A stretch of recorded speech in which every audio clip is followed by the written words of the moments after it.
Welcome to Stories That Stay, how stories of identity shape us. This is a podcast where healing happens at the intersection of art, science, and storytelling. I'm Shamm Petros. And I'm Dwight Dunston. Stories That Stay podcast is a project of Lion Story. Research shows that when we can feel and name our emotions clearly, we create the conditions for healing so that we are better equipped to meet whatever comes next with clarity, connection, and courage, maybe even some curiosity.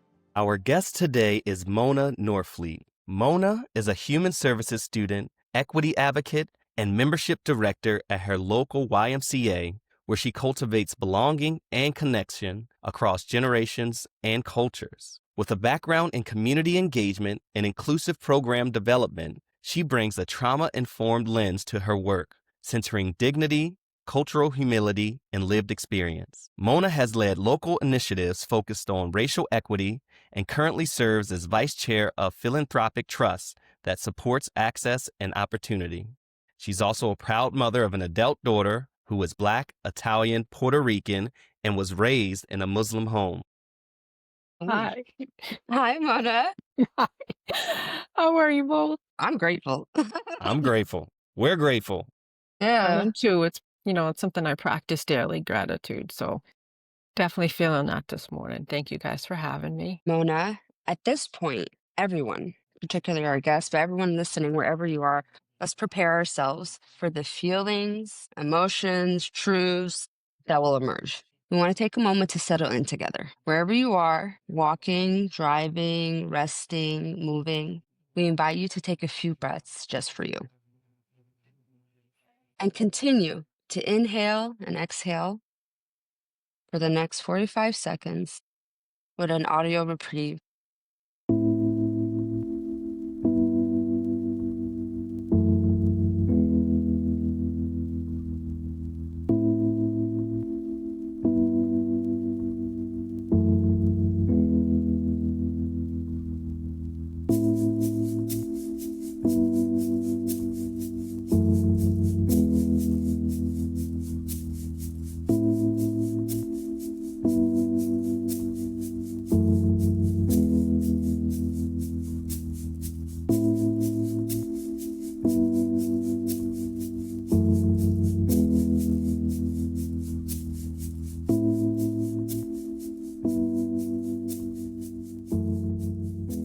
Thank you.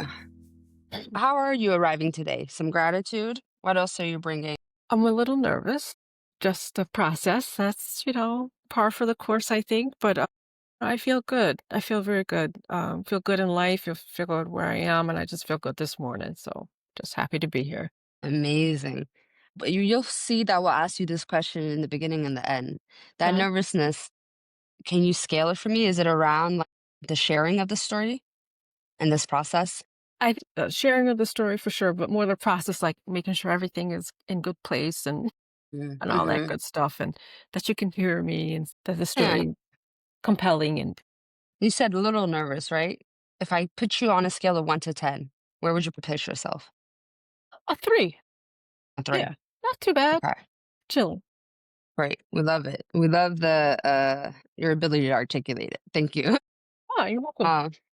And thank you for sharing. I'll pass it over to dear friend, co-host Dwight, to take us through the next part of our time together in processing your story. It sounds good. Thank you. And Mona, we have to shout out you and our producer, wonderful producer, Peterson Toscano, Yes. who you are related to, so Mhm. we're just honored to have our guest and our producer be in the same family unit. Grateful for that, acknowledging that here at the top and holding that nervousness at a 3. And, Mhm. as Shamm has invited us and our guest, as we ask you this first prompt, if at any point you feel the need to settle back into breath, take your time, Mona and our listeners, Mhm. feel free to do that. We always ask our guests the same initial question. Mm-hmm. After that, we'll have some follow-up questions, but we want to start with you, Mona, just inviting you to share your response to this question. What are your earliest memories of difference that you recall? So I had a few things that came up for me, but really two distinct memories that stood out. And the first one was I remember like playing patty cake with my dad and looking at his hands. And it was a rare moment back then too, is when I was a child, a rare moment for any of us to have any quality time with my dad since he worked so much. I remember his palms were kind of pinkish and they had brown lines in the creases. And I was fascinated since my palms were pink and the flip sides were beige and olive colored, like my mom's. Olive skin that got darker in the sun and showed lines where the sun didn't get to, and skin that got golden after a day of playing outside with my brothers and sisters. My skin color was not the rich, smooth brown of my father's. His was the color of sweet chocolate milk and mahogany wood, and like my parents' coffee in the morning with cream. His skin that seemed so warm and pleasing, like a hug.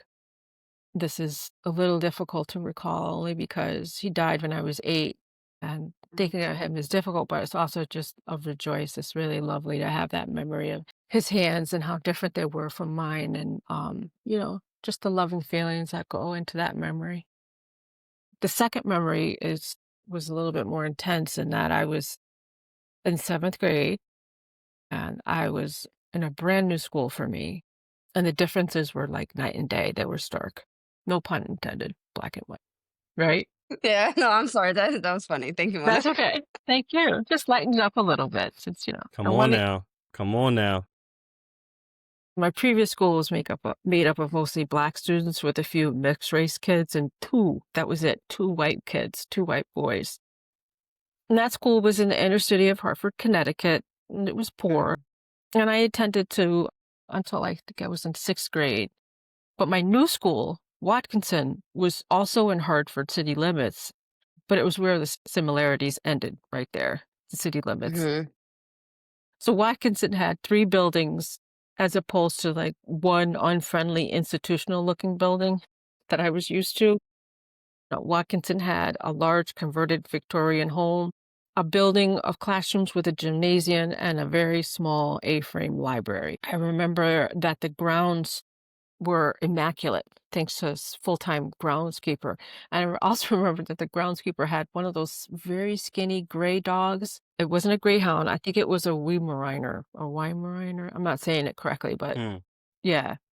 Lawn dogs. Yeah. It was just I'd never seen a dog like that before, but it was pretty wild. And the other differences were like many of the students' parents drove their kids into school and didn't have to take the city bus like I did.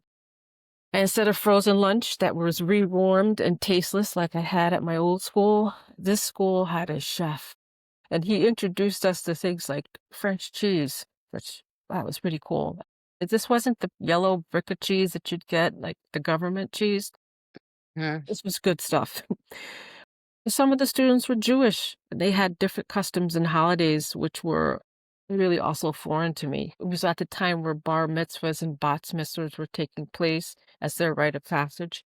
The rest of the students all had seemed to have straight hair with blonde highlights and were seemed to be all thin and graceful. My multicultural hair was wiry and curly and dark and never stayed in place.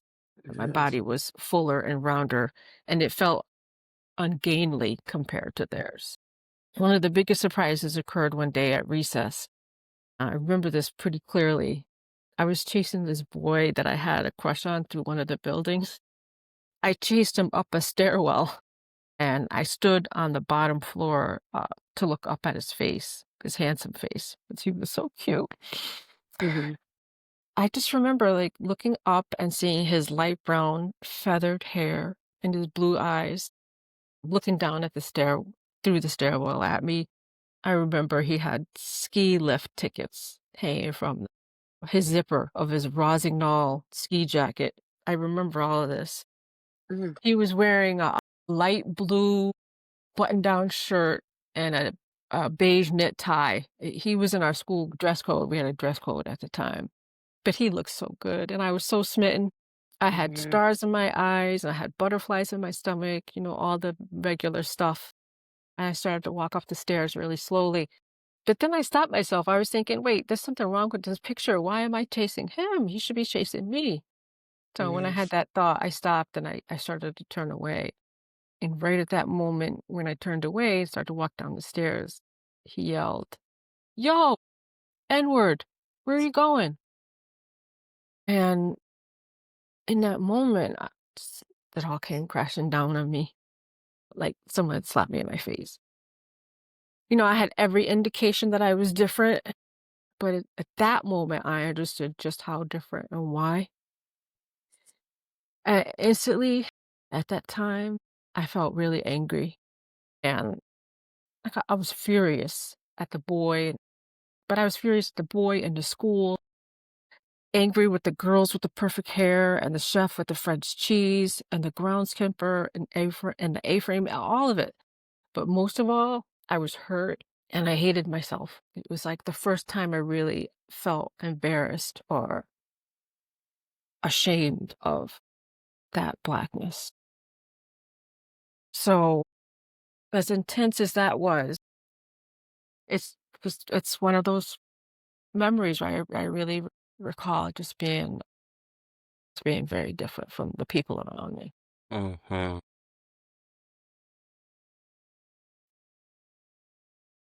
Thank you for sharing, Mona.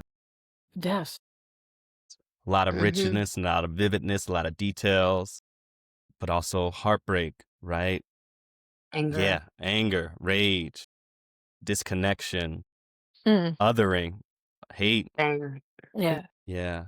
So, Mona, in our work, it's rooted in storytelling and some specific tools and strategies to really gain more awareness and meaning and understanding of our stories and the Mhm. potential stress they hold. And so I'm going to ask a series of questions. Shamm and I are going to ask a series of questions in a particular way. And it's not to not go into some of the other details and things. We'll Mhm. make some space for that.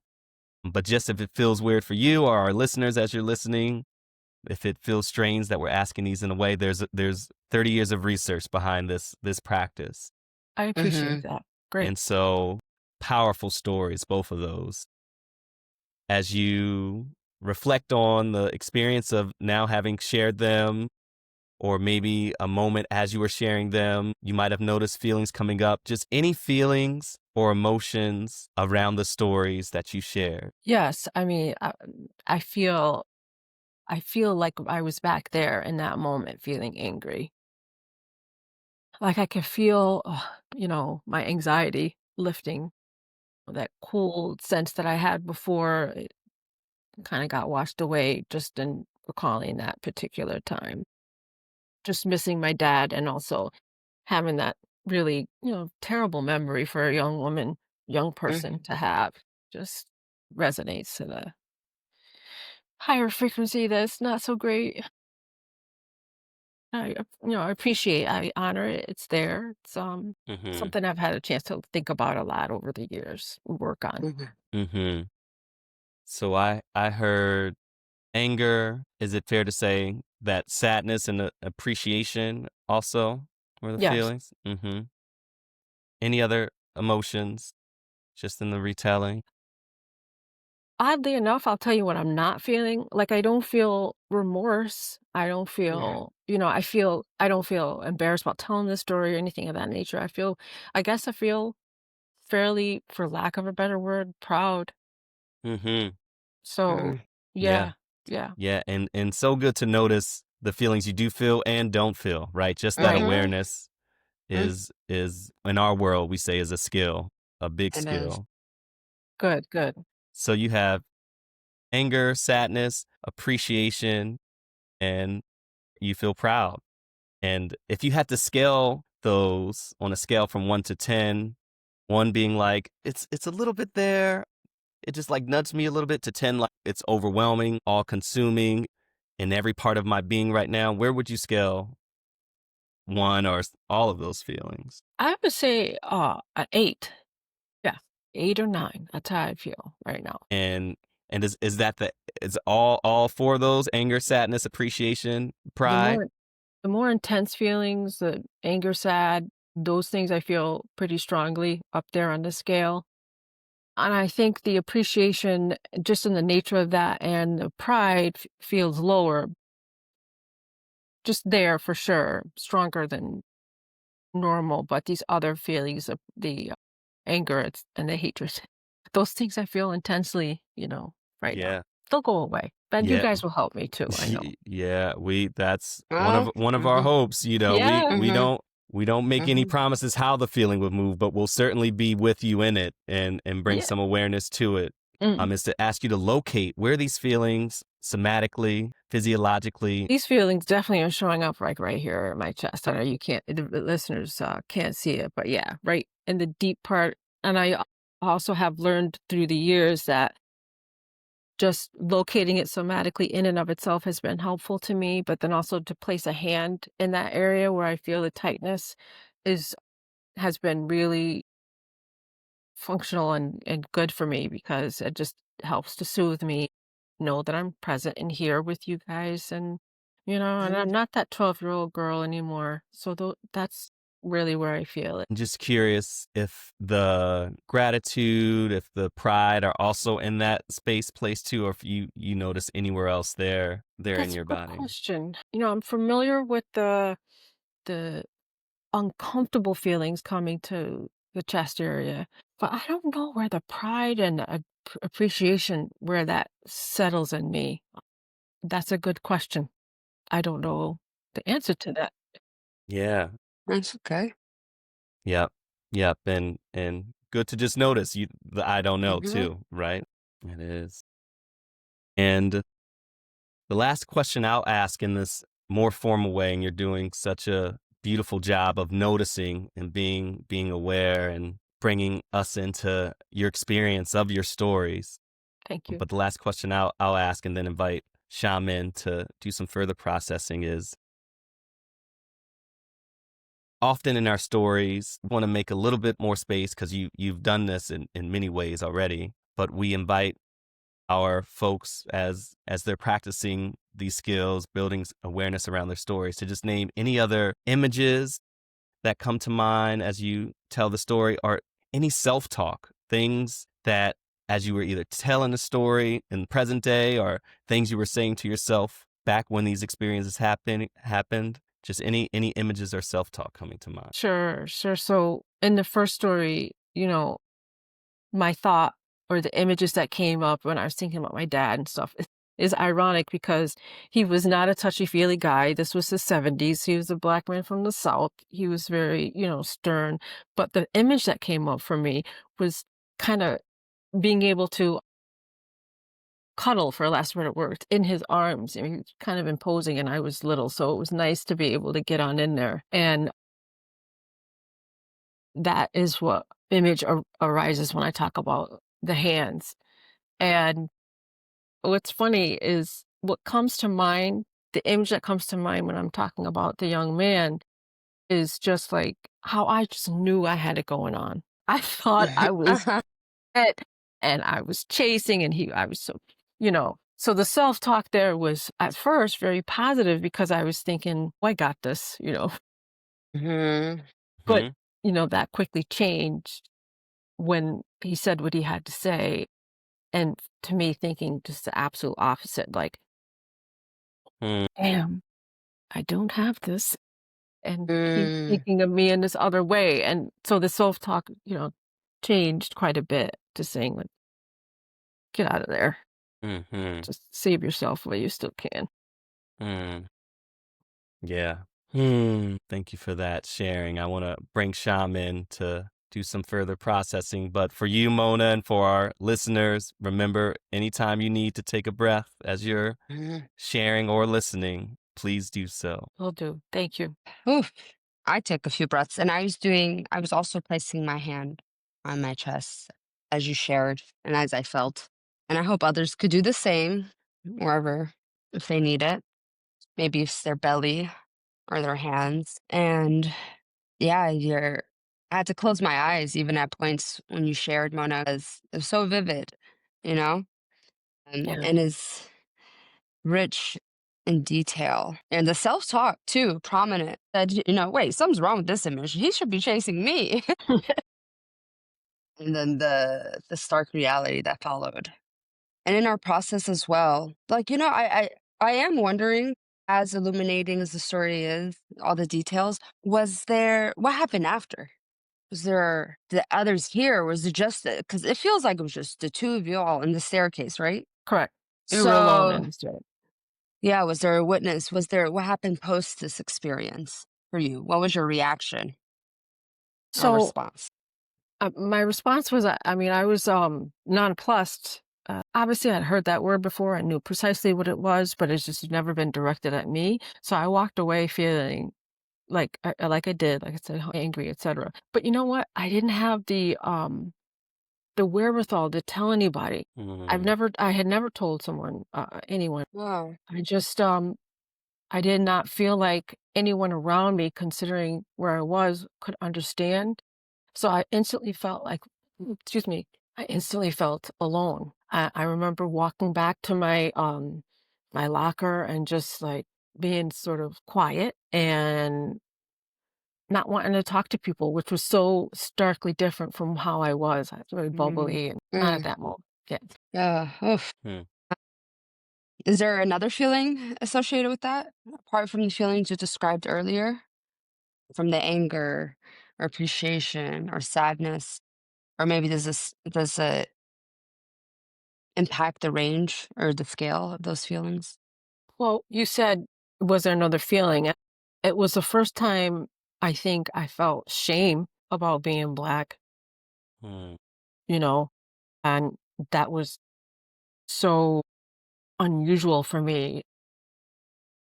I haven't, had a real sense of pride about who I was. My parents always tried to say we got the best of both worlds. And, I was always grew up to feel proud about it. And this time I felt definitely not proud. I felt shame and fear Mm, even. Those mm. things came up for me for sure. Shame and fear. Can you Mhm. scale those? Can on a 1 to 10? How do they? I think it definitely like a 9 or a 10 for sure. They were intense for me as a young person. I felt it intensely. And there's another story, a question we pose after this story, related, Mhm. if you will. In the retelling of the story, like taking into context all these emotions, where you felt in your body, the vividness of the image. I'm also now hearing the protective element you came in with, right? The pride your family gave you. Because you noticed difference in your first story. You noticed difference, but with pride and curiosity and wonder. But at this stage, and this was sixth grade, you said? 7th grade, so I was like 12 or so. So you're 12, about 12 or so. It's Mhm. the shame emerges about your race. And you didn't tell anyone right after. You said you didn't maybe have a direct response. You went to your locker, you were alone, and you chose to not share with Right, others. right. I didn't have the language. I didn't know Yeah, even how to. yeah. Now, in this world, in the retelling of the story, like we're all kind of time travelers now. You're in that space. Dwight and I exist as maybe fairly odd parents. I'm gonna say odd parents, got parents, millennial, Odd godparents. got parents in the corner, and it's this imaginary world where anything's possible, right? And this is your reality. If you could go back there and redo that experience in any way, what would you do differently? And I'll say also, you differently, or you can bring in folks, you can bring in different elements, open up the opportunities, even for 12-year-old you, to do wherever the heck she needed to do. That's a great question. I think what would be different or how I would change it or what I do now. I don't know that I chased him in the first place and have put myself in that position. Hmm. But, if I did, because if I did do that, I think I would have definitely talked to somebody afterwards, just Hmm. knowing that it was as impactful as it was. We all had, we all had like academic advisors each student and everything, but we also had, like they served the role of just being like sounding boards for us. They weren't Mhm. counselors or anything. They were just our teachers, etc. But they had the ability to listen to us and just hear us out. And I know we had that in place, and I think I definitely would have utilized that person in this instance because it was so, for lack of a better word, devastating. So I know that would have helped me probably get through my day and get back up to my bubbly self Hmm. instead Yeah. of like feeling so downtrodden. Um, and I think that person would have probably told me, I don't know what that person would have told me. It's hard to say, but I know they would have reinforced that I still am beautiful and kind and wonderful and bubbly no matter what. And that, that's what's key and important here is the alchemy that comes from a Mhm. mixed race marriage and kids. Mm, mm, mm. So if you could redo this moment, you would have sought a caregiver, whatever they look like, Right. for someone to remind you, someone in the building. And I want to say, like, from the hundreds, probably thousands of stories we hear, Mona, when folks, particularly people of color, share about this, their memory, their first memory around difference or racial difference, Mm, it likely happens in a school setting. mm, I can't tell you. I wish I can quantify it, honestly.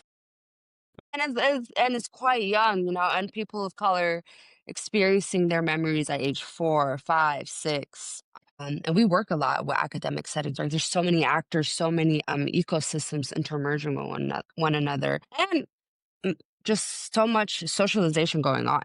So this redo of yours, it's so appropriate. To some degree, like the most basic thing. Like you're even saying, I know they're not gonna be the best. I know they're just gonna be a soundboard, but here's a pattern in self-talk if I can offer an observation. You said, I don't know what I would want. I don't know what I would want them to say, but somebody should have said, I am still kind, beautiful, and bubbly. So I think mhm. that is wonderful to know that that's how you wanted the world, that's how you saw yourself, and that's how you wanted folks to see you. Yeah, for sure. Thank you.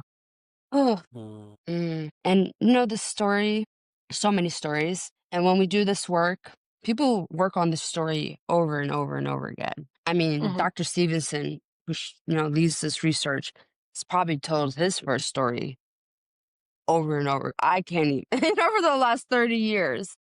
And each time, and even with our trainers or participants, the skills we took you to today, asking you to calculate your emotions, all of them, right? Name all of them, put them on a scale so you Mm, can really engage with them, right? Locate it on your body, mm, communicate the images, communicate the language you hear, self talk, and to breathe. Those skills, we call that CLCBE: calculate, locate, communicate, breathe, and exhale.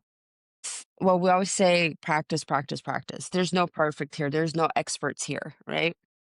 What we hope is that you have a skill set. So every time you do share, there's a skill that allows you to take care of yourself, right? And truly care for yourself, which sometimes means you're not joyous, that you are just honoring the full colors. I used to tell folks, like, your therapist doesn't promise you that you're going to leave the session smiling, but mhm, maybe, like we said earlier, how the emotions move, but that you can move them too, right? With breath, right? And you have these skills from the tapping to the locating and even the reimagining. And you're a writer, right? I would even task you to journal the different scenarios. And what do you really want somebody to say? Right, like that redo, beautiful. But if it was like anything is possible in this world, I just gotta.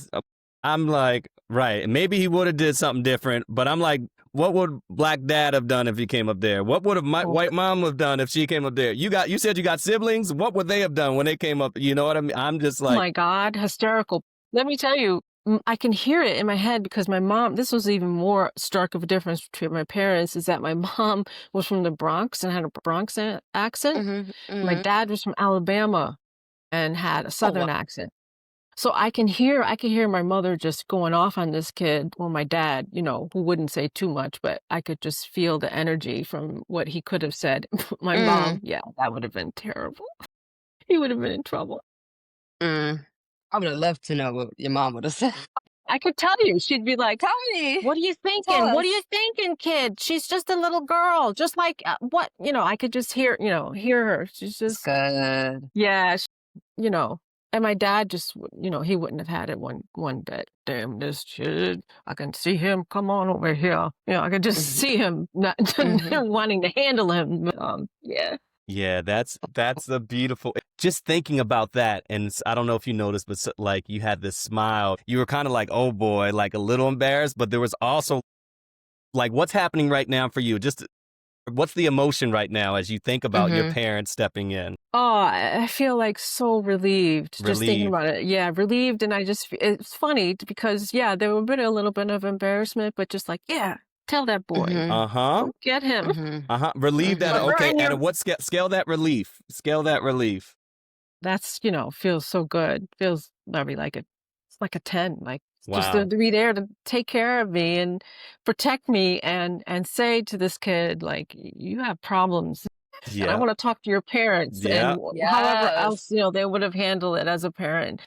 I felt, like I said, when I walked away, I felt so alone, but the thought of having my parents there for me, especially since they've been gone for so long, my dad, like I said, he died when I was Mhm. 8.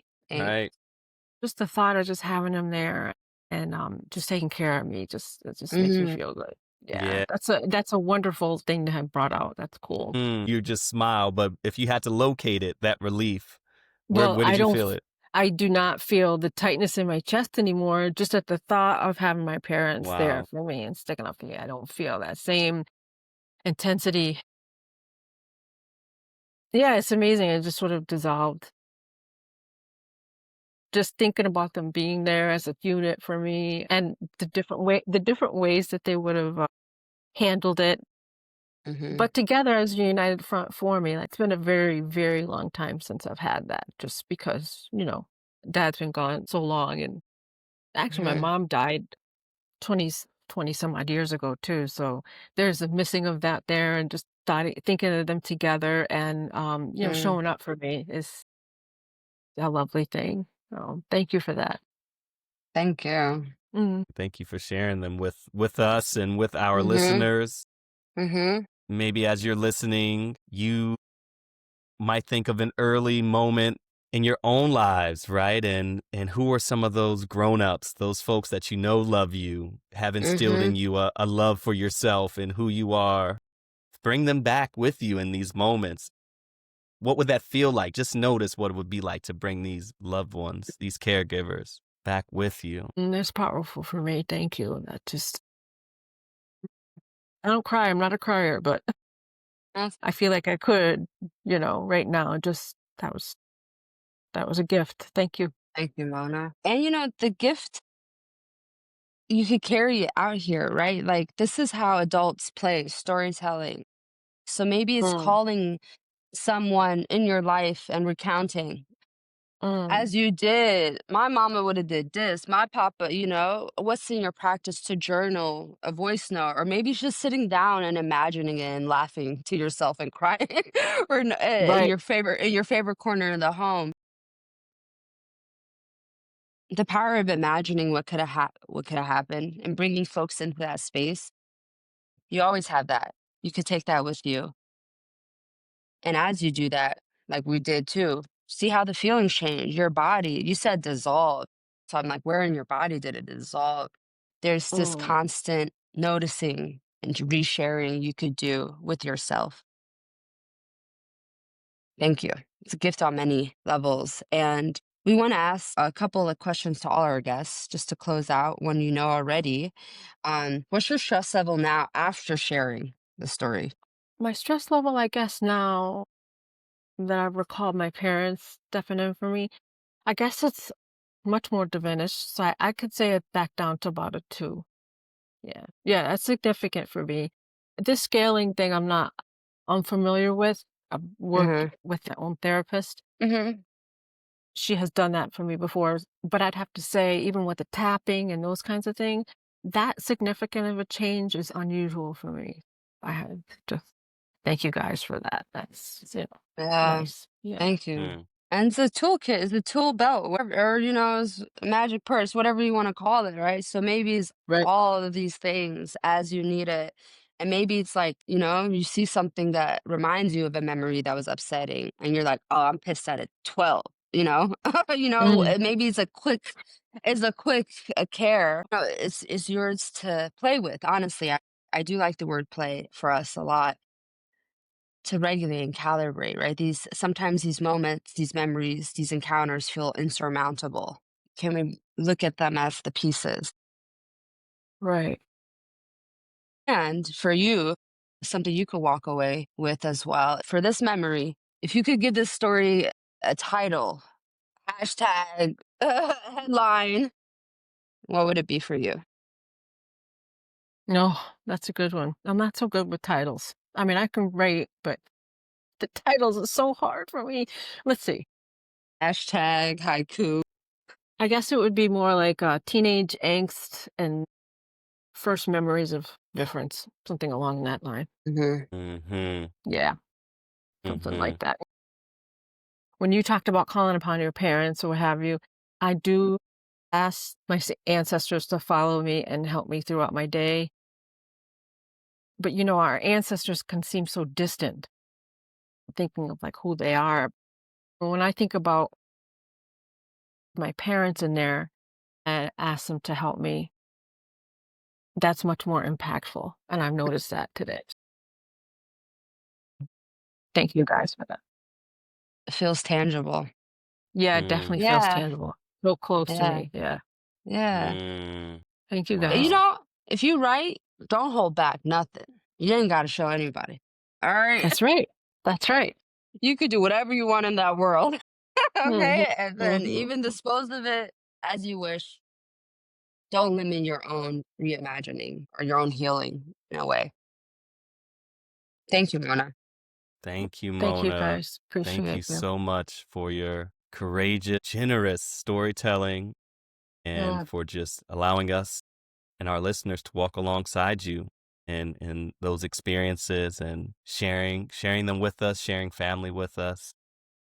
I know personally, my dad passed away 12 years ago, and so I did have him pass some experiences, but things have continued to happen. And just your modeling and thinking through what it would be like to have these figures who love you dearly in these moments, is something, even though I practice this work all the time, I can't always remember, but your modeling helped me to remember that that's Mm, available to me as well. Mm. So thank you so much.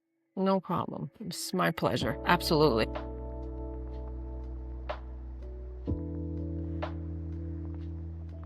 And for our listeners, we want to close out with one more breath together. Wherever you are, we just ask you to inhale, exhale, and continue to do so as many times as you need. We know this work is emotional, and for us, that's the point. We want to use that data, the data of our emotions, our physical reactions, to help us craft and continue to evolve our stories. And Thank you so much for tuning in to Stories That Stay, how stories of identity shape us. This podcast is a project of Lion Story. To learn more about Lion Story and our work, visit lionstory.org. This episode was produced and edited by Peterson Toscano. Music during our mindful moment comes from Dwight Dunston. For our listeners, know that we are here to help you build the real courage, practical language, and skills to navigate discomfort and distress with clarity and compassion, starting with yourself. If you found value in today's episode, please consider leaving a review, subscribing, or sharing this with someone who needs it. Your support helps us grow our healing community with practical learning resources and training opportunities for individuals and communities that need these tools and skills. so until next time, keep listening, keep learning, and keep telling your story. And remember, please remember that you are your most important listener.